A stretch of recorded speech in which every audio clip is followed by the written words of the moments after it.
Serial killer Robert Knapper is one of Britain's most dangerous and depraved killers. In 1995, he was sent to join fellow psychopath Peter Sutcliffe in Broadmoor for the horrific slaying of a mother and her 4-year-old child.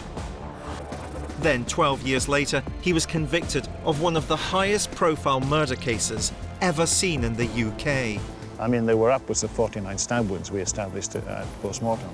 I dealt with rape attacks, but I've never seen anything like this before. How many rapes are we talking about? Probably over 100. My name is David Wilson, and I've spent my entire career studying or working with serious and violent offenders. I'm particularly known for studying serial murderers, and my hypothesis is that serial killers don't emerge fully formed when we first hear about them in the media. They're a long time in the making. So the challenge for me is not to discover when they stopped killing, but to discover when they first started to kill, to see if they can be connected to other unsolved murders.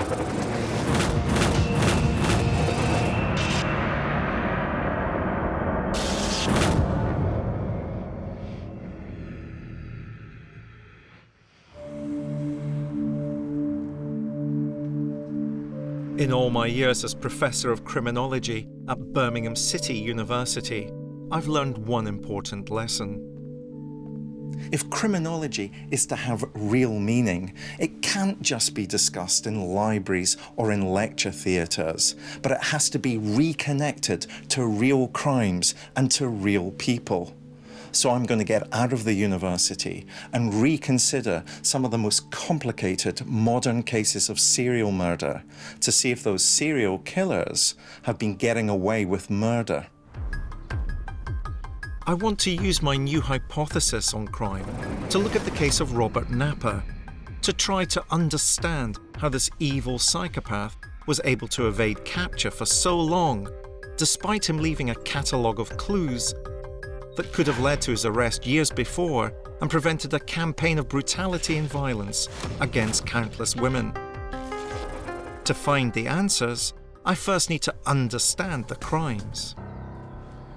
This flat behind me is the site of the last murder that Robert Knapper would commit. It was a double murder of a mother and her daughter, Samantha and Jasmine Bisset. And the first thing that strikes me about this scene is it's lots of trees, alleyways, places that Knapper might have been able to have spied on his chosen victims.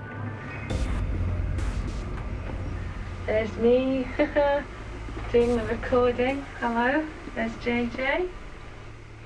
His chosen victims were 27-year-old Samantha Bisset and her 4-year-old daughter Jasmine, who were found brutally killed in Plumstead, southeast London, on the 3rd of November 1993.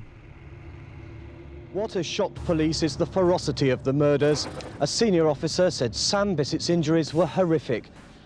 To this day, the killings still haunt everyone touched by them.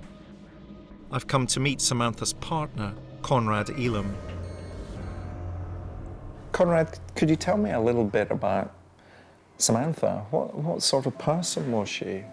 Her day-to-day life revolved around her daughter Jasmine, and waking up in the morning, preparing her breakfast and getting her dressed, and then taking her to various nurseries or taking her swimming. She was very, very devoted to her daughter. Can you tell me a little more about Jasmine? What sort of little girl was she? Oh, she was adorable. Had she started school? She was just about to start school. She was just leaving nursery. Actually, on the day of the murder, would have been her first visit to a school to decide which school she was going to go to.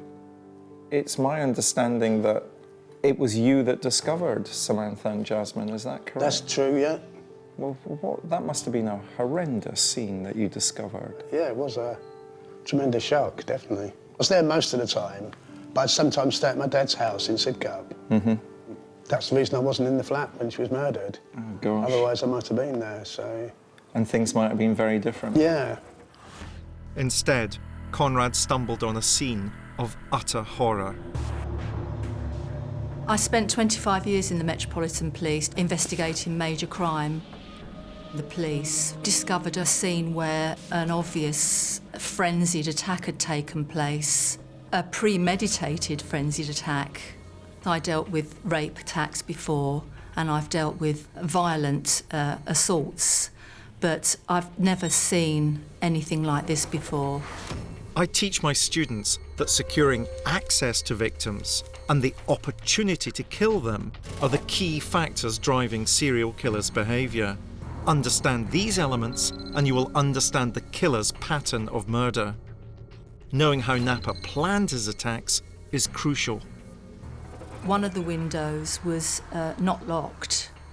We believe that Knapper gained access via that window and attacked Samantha in the hallway. She suffered multiple stab wounds, up to 60 times, and her body was mutilated to the extent that internal organs were removed, and in fact a piece of her abdomen was taken from the scene as a trophy by Knapper. Jasmine was asleep in her bedroom, and we know that she was murdered by asphyxiation, but that at some time before her death, she was indecently assaulted by Knapper. Thankfully, all stranger attacks are incredibly rare, and unprovoked frenzied attacks like this one are even rarer. A double murder with multiple stabbings demonstrates to me the self-confidence of a killer who's done this before. Crucially, Knapper makes two mistakes in this crime scene. He leaves behind a footprint that belongs to a rather unique training boot, and there's also a fingerprint which is left at the scene. Luckily for police, Knapper had committed a minor offence 4 years earlier, meaning his fingerprints were on file. At first, these fingerprints were thought to be Samantha's own prints. Uncannily, Samantha and Robert Knapper had very similar fingerprints, which was why there was an initial delay in getting the name of the suspect. The most tragic element of this evil crime is that it could have been prevented. In 2009, the Independent Police Complaints Commission published a verdict on the catalogue of errors that allowed Knapper to evade capture for years, during which time he left a trail of victims across the southeast of England. One attack on a mother and child little more than a year earlier would become one of Britain's most notorious and high-profile unsolved murder cases of recent times.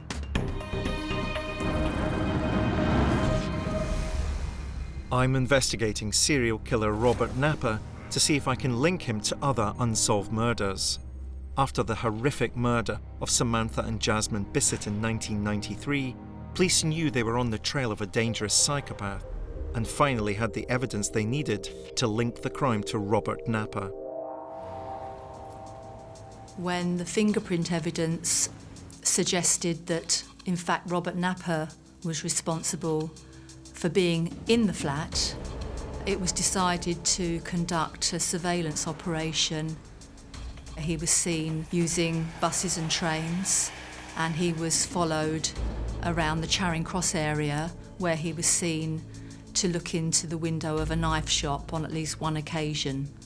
He would take a bus or a train further on than he actually wanted to go to in order to get home. He would get off and then walk some distance, and that would perhaps suggest that he was aware of being followed. The decision was taken to arrest Knapper in the house. His premises were thoroughly searched, and an A to Z map book was found. There were many, many pages that had markings on them, and the flat that Jasmine and Samantha lived in was marked clearly. With Knapper finally in custody, a picture emerged of a man who'd been hunting female victims for years. Police now realised that as far back as 1989, Knapper's mother had reported that he'd confessed to raping a woman on Plumstead Common. They didn't follow it up, and Knapper was never even questioned. The first in a series of catastrophic blunders that would leave Knapper free to attack women at will. The rape was one of the first of a series so disturbing that they became known as the Green Chain Rapes. Barry Porter was a detective who investigated them in the early 1990s. The Green Chain Walk is a series of paths that traverses all across South London through Crayford, Greenwich, Plumstead, all the way out to the west to Lewisham. What period of time are we talking about? The first one was in 1989. There were two children in the house who were watching TV at the time. The victim was upstairs in her bedroom, and he went upstairs, committed the offence, and then left. This has echoes of the Samantha Bisset case. I mean, he's invading a home. The second victim that was in Lee High Road, that time he followed his victim from a bus and pulled her to the ground. The third victim he sat next to, just off of King John's Walk, and engaged in a little bit of conversation before he then attacked her. And that was when the attack started to escalate, because that's the first time that he'd used the knife. The fourth attack was a blitz attack. She'd got to a narrowing part of the Green Chain Walk, and he attacked the girl from behind and beat her savagely around the face before he raped her. She'd seen him beforehand, so she gave a very, very good description and a very good e-fit that she did. So, Barry, you've got DNA. Had you anybody on your database that you could match that DNA to?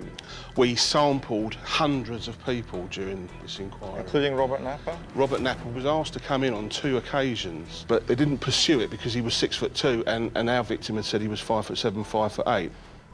The height difference proved to be a red herring. As now police at last had Knapper's DNA, they could link him to at least 4 of these attacks. But on many others, no DNA trace was found. Sometimes we're talking about teenagers, other times we're talking about 30-year-old women. Yeah.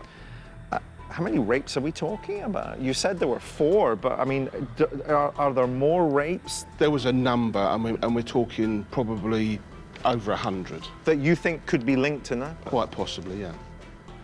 Well, when did they stop? When Knapper was arrested for Samantha and Jasmine Bisset's murder. Do you think he may have killed other people than we know about? I know that they looked at some other murders, but there's never been any evidential link to them. But I couldn't say, I couldn't put my hand on my heart and say he hasn't. I think he probably did. I thought that interview with Barry was interesting for 2 reasons. Firstly, in relation to the Green Chain rapes. Before Knapper's arrested, over 100 such rapes. After he's arrested, none whatsoever. But it was really interesting to hear that the police had also considered Knapper for some unsolved murders. So criminologically, all this suggests to me that Knapper's worth further scrutiny in relation to cold cases. In October 1995, after pleading guilty to the manslaughter of Samantha and Jasmine Bisset on the grounds of diminished responsibility, Knapper was detained indefinitely in Broadmoor High Security Hospital. Yet it would be another 10 years before DNA evidence would finally link Knapper to one of the UK's most high-profile murder cases, a crime that had laid unsolved for over a decade. I don't suppose many people associate murder with the leafy suburbs of Wimbledon, but this is the scene of where Rachel Nikuel was murdered in the most appalling circumstances in front of her little boy.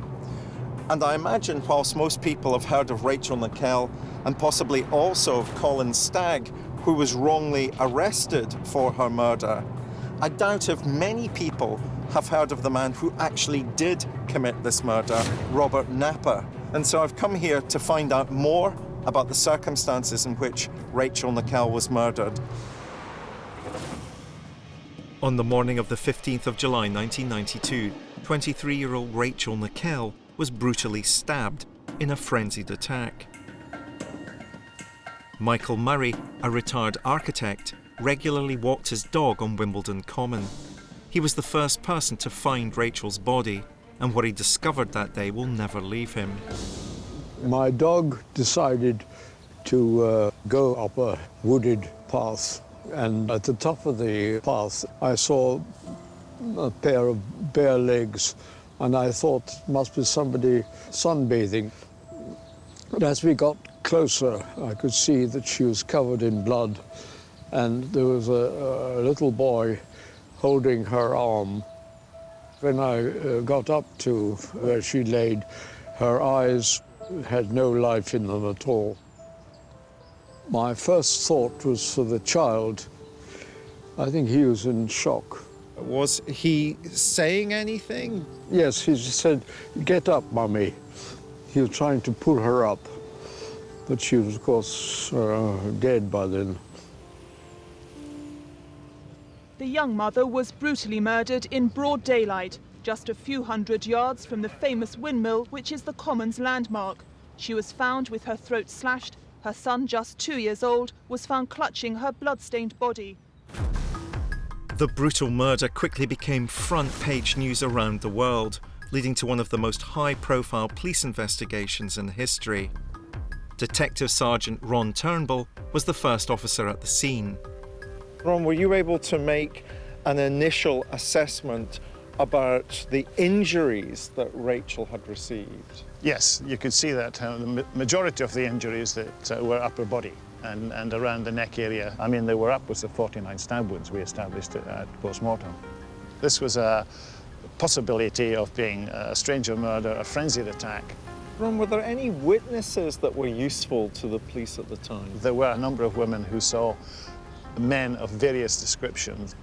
One, which became quite important, was a man not far away from where her body was found, actually looking as if he was washing his hands in a stream. They went on to make EFIDs, or artist impressions, of his description. There were obviously suspects that would have to be eliminated. Local suspects, yes. Local suspects. But crucially, Robert Knapper was never one of those. Knapper was never a suspect for the Rachel Nikuel murder. Knapper never even came into the radar. The reason that Knapper wasn't on the radar was that police had already alighted on the man they thought was responsible. An EFID had been created of a man described as white, 6 foot tall, with a distinctive stoop in his walk. It was here that police made another mistake, referred to in the IPCC report as gross errors of judgment and a misdirected investigation, which would allow Knapper to remain free to kill. They fixated on the resemblance between the Photofit and local resident Colin Stagg. Stagg had been on the Common at the time, but what no one realised was, so had Robert Knapper. Stagg quickly became the prime and only suspect. Investigative journalist Ted Hines followed the Nikuel murder inquiry for over 10 years. Robert Knapper wasn't originally arrested for the murder of Rachel Nikuel, but Colin Stagg was. Why was that? Police officers parachuted in the cracker-style criminal profiler, Paul Britton. Paul Britton produced a profile, as his job, of what he thought the killer would be like. The criminal profile revealed the killer would be between 20 and 30 years old. He'd be a loner and have no interaction with women. On paper, Stagg matched the profile perfectly. But so did Robert Knapper. Britton said the chance of 2 people fitting the profile and being on the Common the same day was vanishingly small, but 2 people were, and police had already hatched a convoluted sting operation to trap the wrong one. So how did the police then go about trying to get evidence to charge Stagg with Rachel's murder? It was decided to use an undercover police officer as a honey trap. I was suspected of it, you know. I want to tell you, like I told everybody, you know. I've never done anything, you know, because a lot of people do suspect I did it.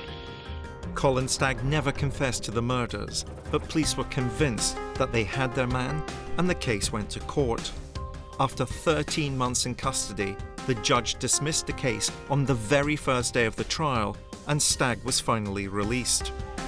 My life has been ruined by stories written to satisfy the strange sexual requests of an undercover police officer.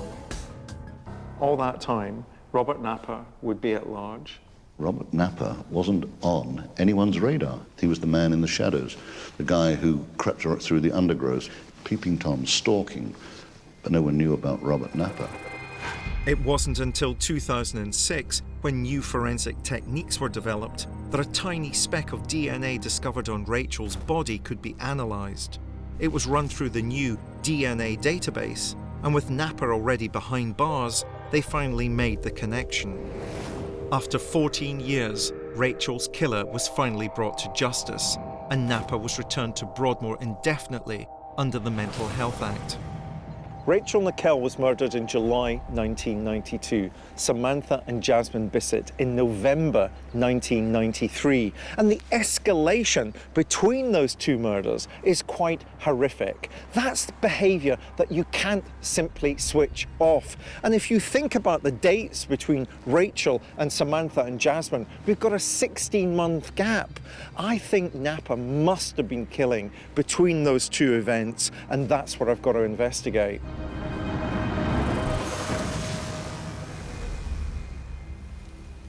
I'm looking into the horrific crimes of Robert Knapper to see if I can discover whether he could be responsible for other brutal crimes that as yet remain unsolved. To do this, I want to enlist the help of some of my most talented postgraduate students at Birmingham City University. What sort of picture are you developing about Robert Knapper that will help me move forward in thinking about unsolved cases? He's choosing green areas where he knows that young women will be out in broad daylight. We know he's travelling on the trains or buses. They're saying that Knapper regularly travelled through the underground or using the rail network. That means that he's kind of geographically mobile. So I have to consider the whole Greater London area. Seems to have a fascination with knives. The sort of increase in severity. We're dealing with blitz overkill attacks. They're unusual cases to think about. So I think what the students have done is help me focus a little more on what types of cold cases might be attached to Robert Knapper. My students have helped me to build a profile of Robert Knapper that shows a psychotic sexual predator who would stop at nothing to satisfy his violent hatred of women. To understand what created this monster, I need to look into his past. Robert Knapper was born in Kent, the eldest of 4 siblings. He was introduced to violence from an early age through his parents' abusive relationship. Knapper would replicate this behaviour and would violently assault his siblings. As a child, he was diagnosed with a mental disorder and received counselling for 6 years. A victim of sexual abuse himself at a young age, he became introverted and a recluse. He was later diagnosed with Asperger's and paranoid schizophrenia. By his early 20s, Knapper's sickening crime wave was beginning. He moved out of home and he went to live alone in Plumstead, South London.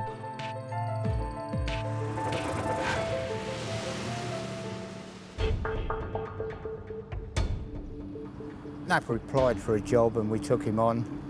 He was sitting on a machine for 12 hours in a day, packing, trimming. Nobody perceived him as a threat whatsoever. He could walk past you and you wouldn't take a blind bit of notice of him at all. He blended in so well. As far as I was concerned, he was totally normal. He was obviously an incredibly clever man, or cunning, for the length of time he got away with this.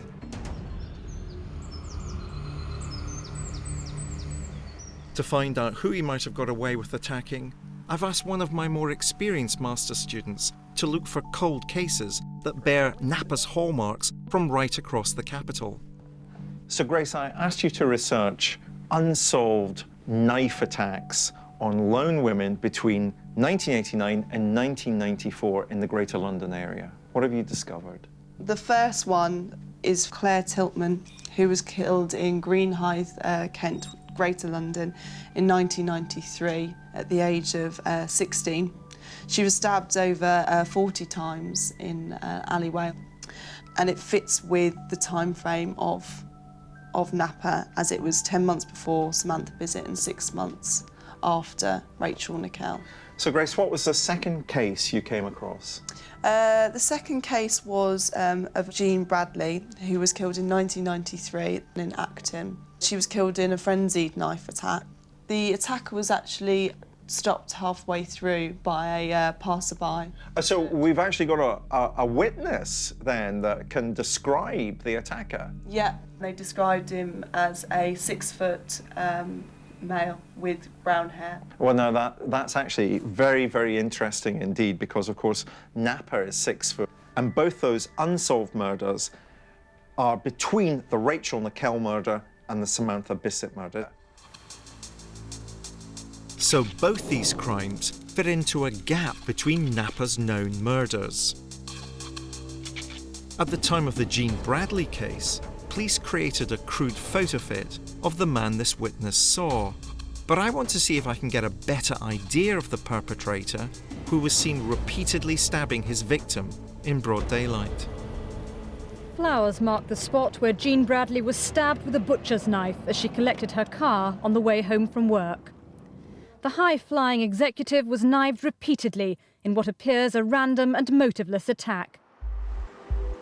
This is the first cold case that I'm going to look at. It's the murder of Jean Bradley in March 1993. I've come to interview somebody who did actually witness this attack, Patrick Cunningham, to see if he can throw some more light onto the case. The first thing that strikes me is that this is not the area that one would have expected to have seen in relation to the cold cases. It's far too residential, there are too many houses, potential witnesses. Patrick, can I take you back to the night of the 25th of March 1993? What did you see happening? Well, I drove into Carberry Avenue, and just about this point here, there was a car parked here. Yeah. And I came up with my van. Yeah. And there was a man and a woman from this point here, struggling, and then it got more physical. He got her to the ground, and he held her by the shoulder, and he had a black bag in this hand, and he was actually driving it down into her, like a stabbing motion across the back of her shoulders. And was she screaming? What was happening? She was really putting up a fight. She was a very, very strong woman. I just wound down the window of the van and shouted out at him. And so when you shouted at him, did he stop the attack? Yes, he did. He stood up and he ran off down this road here. The woman stood up screaming, so I thought she was okay. So I shot off from my van after him. And can you show me where that is? Yes, he ran down this road here and turned into Gunnersbury Garden. So tell me what happened here, Patrick. I overtook him and I got him up here in front of him and I jumped out at him. And then what did he do? He ran across the road towards Acton Town Station. What we're dealing with here is a blitz attack on a lone female. This is the desire of the perpetrator to utterly obliterate Jean Bradley, to kill her, to murder her. Criminologically, there are some other interesting phenomenon going on though as well, because when he's spotted, he comes back to this particular area and is eventually lost in the South Acton estate. Now that seems to me to imply some things. It implies, firstly, some planning on his part. He spotted Jean Bradley as she's got out of the tube station. There's something about Jean Bradley that attracts him to her. Now, we have a witness, and we must use that witness to build up a better picture, visually, facially, of who it is that we're dealing with.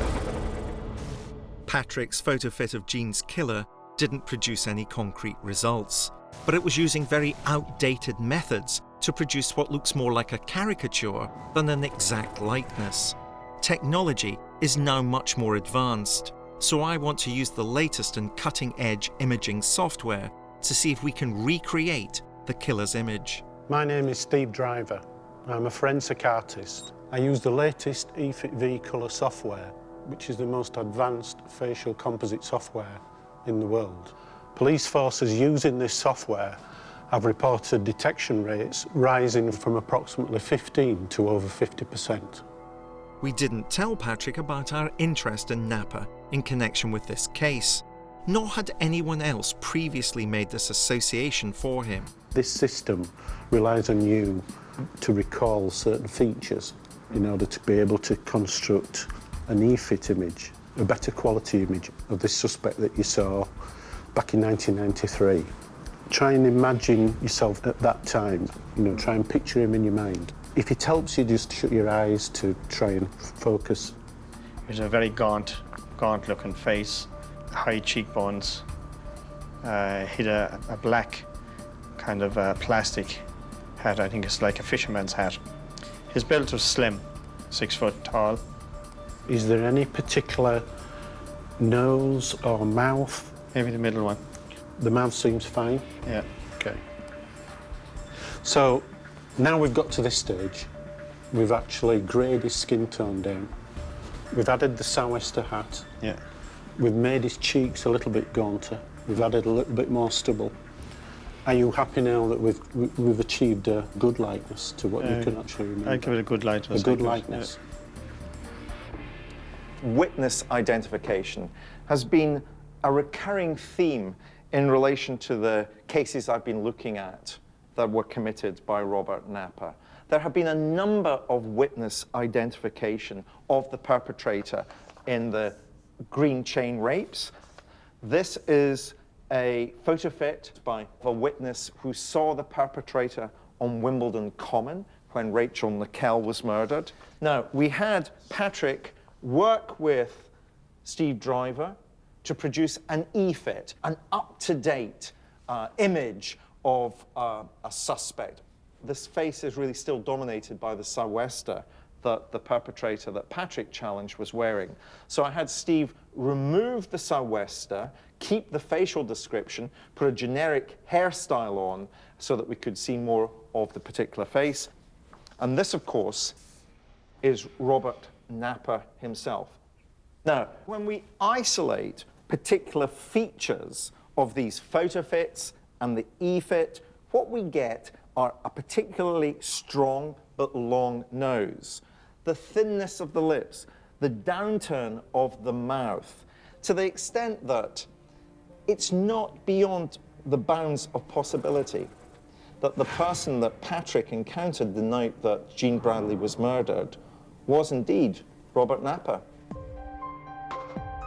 The case of Jean Bradley appears to bear the hallmarks of other crimes that Knapper has committed. Random, frenzied knife attacks with multiple stab wounds carried out in broad daylight. Patrick Cunningham lost Knapper in the roads close to Acton Station. Nearby South Acton links the main lines to Knapper's home in southeast London, and police had already proved that Knapper used the transport network extensively whilst under surveillance.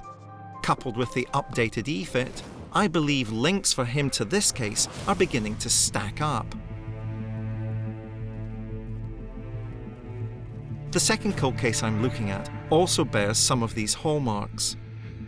16-year-old Clare Tiltman was brutally murdered in Kent in January 1993, 2 months before the killing of Jean Bradley. This second cold case is different because it's a murder that takes place out of London. It's a horrific knife attack on a 16-year-old schoolgirl nearby in Kent. Kent is a place that Knapper knew. He was born and he grew up there. But more importantly, I also know that he used the transport network to stalk his victims. Let's just see if this case makes sense in terms of the geography, the victim, the MO, the signature. This was a blitz attack on a young woman that resulted in her death. The location of Clare Tiltman's murder was just 4 stops from where Knapper was living at the time. I've arranged to meet Vincent Wright, an ex-Met police officer who's pushed for the case to be reinvestigated. So Vince, can you tell me a little bit about Clare Tiltman as a person? Yes, she was a 16-year-old schoolgirl. She lived about a mile away from here, up the London Road. To the top of the alley, turn right, is where she was headed for. That's where her friend lives in the estate nearby. Do we actually know where Clare was attacked? The attack happened somewhere along this stretch of the alleyway. She staggered that way, going down to the main London Road. She was found collapsed on the pavement by pedestrian commuters and passing traffic. She was stabbed 40+ times. So multiple stab wounds? Yes. So almost a blitz attack? Yes. The injuries were described as being to the throat and upper body. So surely we can presume that if she went that way, Her attacker must have gone in that direction. What's up there? Greenhithe train station.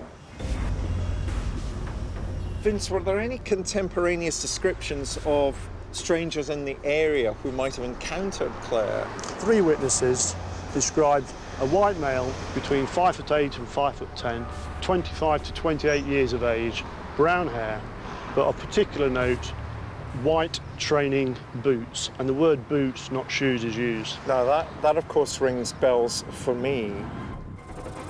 A footprint from a white training boot that Knapper owned, found at the scene of the murder of Samantha and Jasmine Bisset, was one of the key pieces of evidence that led to his capture. This, coupled with the multiple stab wounds Clare suffered and the crime scene's accessibility to the transport network, are all factors that fit Knapper's known modus operandi from crimes we know he committed. However, my search was about to uncover a connection that would offer even stronger links between Robert Knapper's crimes and the murder of Clare Tiltman. Serial killer Robert Knapper got away with horrific crimes for years following a number of police errors. Looking at the unsolved murder of Clare Tiltman in 1993, I believe that there are also possible connections to Robert Knapper. Former Met police officer Vincent Wright believes there are too, and has been investigating the case for over a decade. Vince, what sort of information have you been able to gather? It was checking reports, checking local newspapers, writing letters to hospitals, bit by bit, piece things together. And it certainly has, to my mind, Knapper's signature on the attack. Surely the police as an institution must have been just as interested in this perpetrator, Robert Knapper, and his potential connection. Yes, they were. They formed Operation Enigma, and that threw up a statistical correlation between Rachel Nikuel and Clare Tiltman. Now, that's new information. What do you mean by a statistical correlation? Looking for common factors and things like the number of stab wounds, the style of attack, where the attacks took place, the ferocity. Criminologically, I would call that a smallest space analysis. And if that's already been done between Nikuel and Tiltman, that means I've got to look much more closely at Operation Enigma. In criminology, smallest space analysis is a method of comparing unique crime scene signatures to see if multiple crimes were committed by the same perpetrator. Operation Enigma in 1995 was an initiative that used similar techniques on over 200 unsolved murders of women across the UK. It discovered 21 clusters where a murder bore a similarity to at least one other. I've come to meet Paul Hodgson, one of the specialist officers working on Enigma. Some of his findings have never been spoken about on camera before. What was your role on Operation Enigma? Well, I was seconded to the National Crime Faculty, which is the location where the operation was to be run out from. So Enigma's looking at unsolved murders of women. Yeah. What analysis did you bring to bear on those unsolved murders? We were looking for some unlikely characteristics that had never been looked at before in terms of normal, traditional investigative methodologies. Was Rachel Nikuel one of those 200 cases, therefore, that was fed into Enigma? The detailed analysis in the briefing report that was provided identified that there was strong similarities between Rachel Nikuel, Clare Tiltman, and Jasmine and Samantha Bisset. So you've got a link way back in 1996. What were the factors that linked those 3 cases?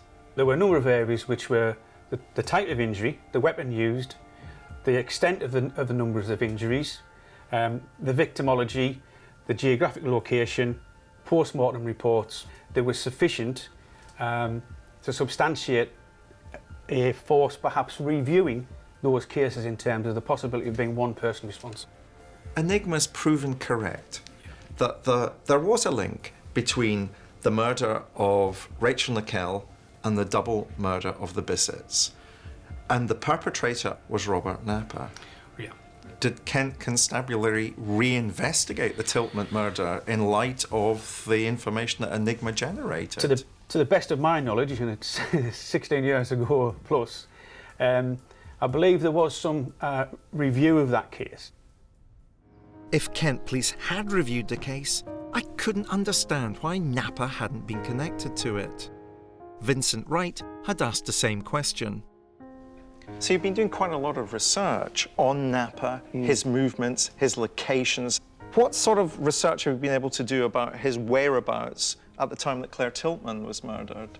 Well, because of the nature of the Clare Tiltman attack, I automatically thought Knapper's got to be a strong suspect. I wrote to the Kent Police, to the Kent investigation, and they wrote back and disclosed in the letter that at the original time of the Tiltman attack, they thought Robert Knapper was in prison. And I started doing some digging. This is dated from the year 2000, and it's from the Greenwich Magistrates Justice's Clerk, and it details the offence. It was an 8-week sentence, possession of firearms, and that disclosed that with time served on remand, he was released from prison just before Clare Tiltman was murdered. Have you got the letter that you wrote to Yes. the Kent Police demonstrating that? The relevant one is this one. And so it says here he was thought to have been in prison, but it now appears he was not. This journey into the crimes of Robert Knapper has been particularly complex. On the one hand, we've a number of striking similarities between his known crimes and both cold cases. But Operation Enigma didn't link Jean Bradley to Knapper, leaving just the updated Photofit from an eyewitness. But as the Rachel Nikuel case showed, that can't be viewed as conclusive on its own. However, Enigma did link Clare Tiltman to Knapper's known crimes, and that is significant. Kent Police declined to be interviewed in this documentary as they didn't want to narrow the search for the perpetrator to just one person. But now we know that he was not in prison at the time of Clare's murder. Is it time for them to focus all of their attention on Robert Knapper for this dreadful crime?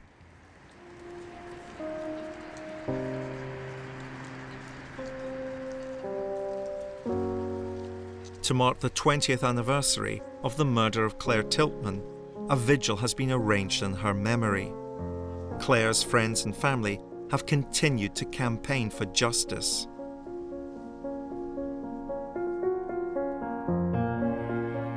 Although Kent Police say this is inaccurate, I understand that new DNA techniques have found a blood spot on Clare's jacket, which hasn't yet been tested to see if it matches Robert Knapper's DNA. Some people will argue that with Robert Knapper behind bars, he can't harm any other women. But that's not the point. The point is that the people behind me in this church who walked earlier in Clare's memory want answers. And most important of all, the family and the friends of Clare want closure. And as far as I'm concerned, that closure is only ever going to come when the police investigate further the idea that Robert Knapper is the potential perpetrator of Clare's murder.